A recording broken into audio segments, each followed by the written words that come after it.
graders. It's Mrs. Holder, and I'm under my kitchen table because that's normal, right? Yeah, I always do science lessons from under my kitchen table. It's my favorite place to do science lessons. Forget the science lab, right? We don't need it. Well, the reason I'm under my table is because I wanted to show you some materials that you might need today because you need to make a swing. Now, the directions in your Twig book are going to tell you to use a popsicle stick. Yeah, right. Like who has one laying around their house? Nobody. It'll say to use actual string. You might not even have that laying around your house. But look, do you have any gift ribbon, something like that? What about shoes? Do you have shoelaces? Hi, Roxy. Yeah, that's a shoelace. Yeah. Oh boy. So this is going to complicate things a bit. Anyway, so you got shoelaces. What about a charging cable? That could be a string. And Roxy might wonder, ooh, a leash. Yeah, she might want to use that. Now, in the Twig instructions, it tells you to do this thing where you have like a hole cut in your popsicle stick, and then you have the string go down through one hole, across, and up through the other hole. What? No, you don't need that. You can just have something hanging. Like literally this leash with this heavy thing right here, just have this be your swing. Just tape this to the table and voila, look, there's my swing. She's really complicating things, isn't she? And voila, there's your swing. I'm going to make something though using a Trader Joe's paneer tikka masala box because it was in my recycle bin, of course. It's not like you have to go out to Trader Joe's and buy this. We have to get paneer tikka masala so I can do my science lesson. She doesn't understand what's going on here, does she? This is serious science, Roxy. Knock it off.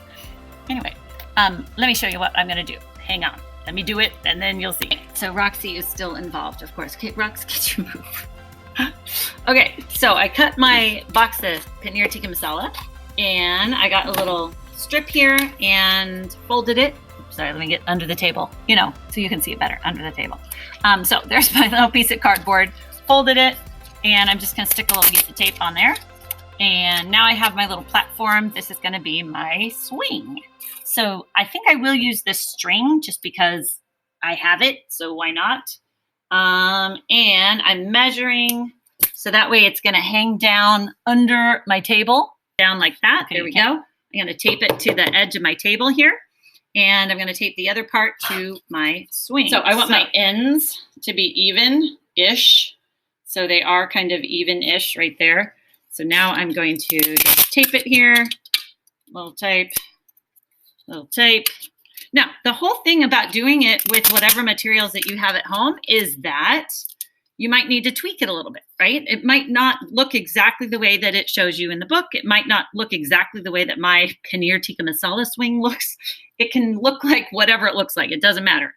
The activity involves being able to predict the motion of an object by making some observations and then noticing what happens. So if we do a certain thing to our swing, we expect a certain thing to happen. So now I'm just taking little pieces of tape here. There's a little piece of tape, and I'm just taping it to the edge of the table. Here's another piece of tape.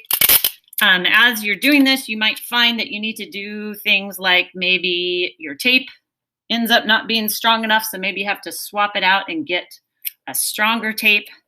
And it's not even laying straight like I thought it would, and it's not even even. So let me adjust a little bit. Peel that off.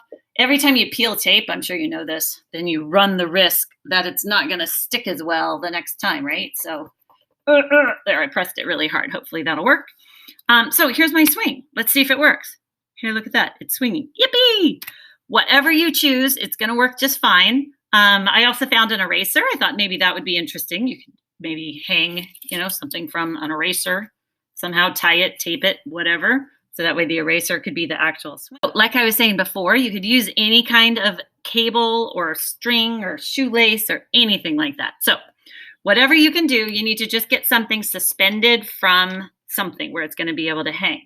If a table's not going to work for you, we all have different kinds of tables at home. Maybe a chair, right? Maybe a chair back, the back of a chair hanging off, just depending on what your chair's like. I'm sure there's some place that you could do this. Ooh, what about a doorway? a doorway. Cool. Now, in addition to some sort of string and some sort of swing material, you do need something to stick it with, so some kind of tape or something. And you also need some way to measure. For example, a ruler. That would be awesome, right? Maybe you have a ruler in your drawer somewhere, but maybe you don't, right? Sometimes I can't find my rulers at home. So here's an idea. I took a bunch of Post-it notes and I stuck the Post-it notes to themselves and I overlapped them a certain amount. Oops, that one's not straight anymore. And I overlapped them a certain amount. So now basically what I have is a measurement. It's a non-standard unit of measure, right? It's called 1 Post-it note width. I don't know what the actual measurement is. It doesn't matter. But now I have a point of reference to use. So for example, if I was going to be pulling the swing back to a certain height, I could have the swing hanging down to the ground. I could be using my non-standard unit of measure up from the ground to show how high I'm holding the swing as I'm letting it go. So you need some form of measurement, something random like this. It could be an actual ruler. I was hoping that I could find some Legos because I thought Legos would be really cool for this. I couldn't find Legos. These are, what are these? Connects. But anyway, it's just anything, something where you can say, you know, it's 1 width, 1 height of whatever it is that you're talking about. So non-standard units of measure are perfectly fine. It does not have to be an actual ruler. So see what you can find. Look at the materials list that's on this paper that you are following the directions from. And once you have all your materials together, come back, watch the next video, because in the next video, I will give you more instructions on exactly what to do. All right, get your stuff. Like I was saying before, you could be using a, sorry, I have a hair. It's on my face. Ah!